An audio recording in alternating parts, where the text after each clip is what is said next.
Episode 3, The House on the Cliff.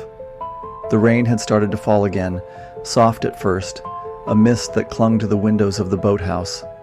The glass fogged over, the world outside reduced to blurred smears of gray. Jonah sat on a paint-stained stool, his fingers still smeared with red paint, his pulse a drumbeat against the quiet. Callum stood across from him, a shadow in the dim light, his expression unreadable. "You can't stay here," Callum said, his voice low, each word weighted with more than just practicality.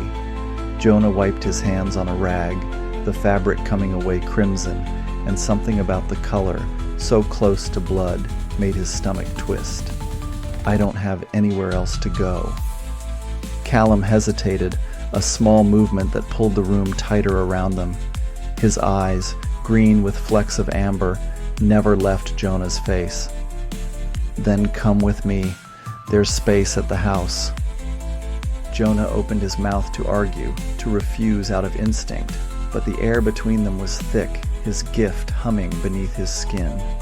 He felt the truth of Callum's offer, the need beneath the words, a quiet plea for company, for absolution.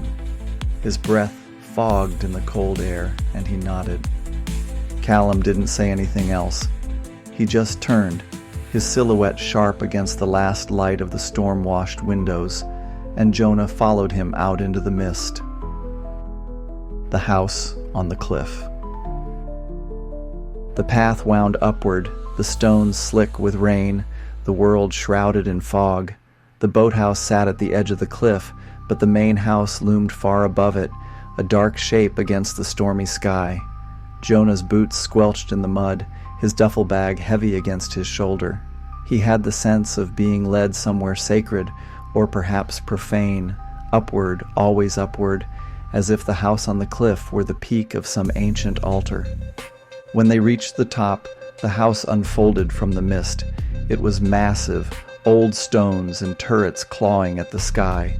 The windows were dark, the roof lined with ironwork that curled like vines. The porch sagged slightly, the wood gray and warped, but the house itself remained intact, as if held together by stubborn will. Callum pushed open the gate, its iron teeth gnashing against the stone path.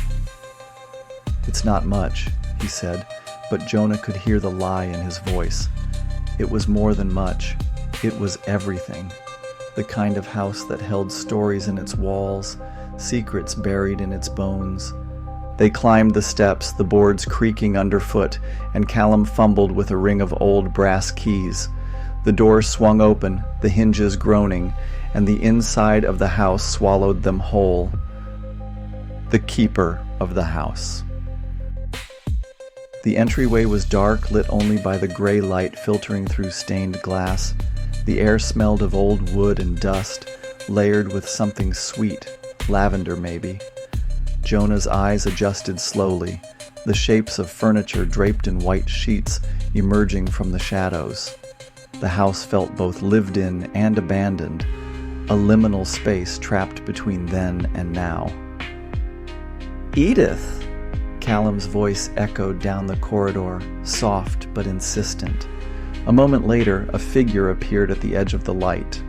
The woman was small, her frame swallowed by a knitted shawl, her hair a cloud of silver.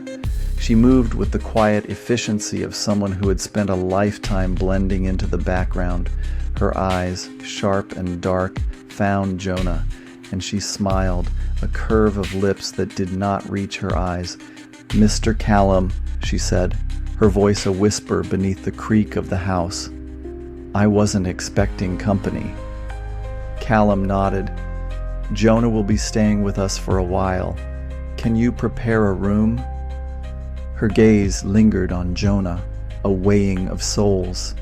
She inclined her head, the shawl slipping to reveal hands knotted with age and work.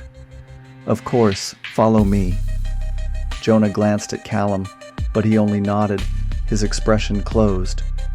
Edith led him through the narrow corridors, the house stretching around them, the walls lined with portraits of people whose eyes followed them as they passed.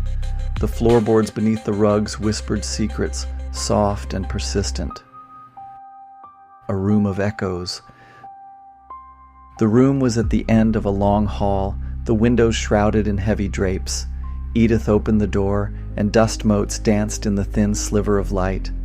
The furniture was old, dark wood carved into intricate patterns, each piece a relic from another time. Everything was covered in white sheets, ghosts waiting to be revealed. Edith moved methodically, pulling back the sheets, shaking them out the open window. The bed was massive, its headboard carved with twisting vines and flowers.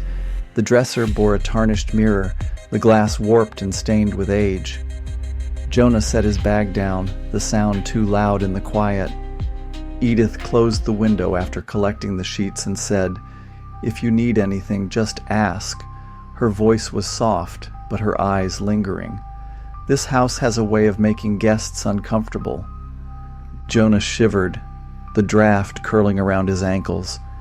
"How long have you been here?" She smiled again, that same practiced curve of lips. "Longer than I can remember. Dinner will be in the main dining room in an hour. I will set fresh towels in the bathroom across the hall." Before he could ask more, she slipped out of the room, the door closing with a soft click. Jonah stood alone, the air heavy and still. He pulled the rest of the drapes back, and the view opened up beneath him, the sea, a dark expanse stretching into the mist, the boathouse below like a child's toy, abandoned at the edge of the world. He sat on the bed, the mattress sighing beneath his weight. His hand drifted to the mirror, and for a moment, he thought he saw a figure in the glass, a shadow where none should be. He turned quickly, but the room remained empty.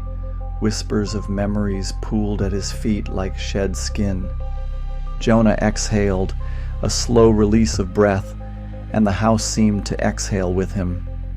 His gift thrummed beneath his skin, a low hum that filled his bones. He knew sleep would not come easily. Not here, not with the house breathing around him, its old lungs wheezing in the dark. And somewhere, down the hall or beneath the floor, he thought he heard a door open, a soft creak, a hush of air, and the shadows gathered, waiting.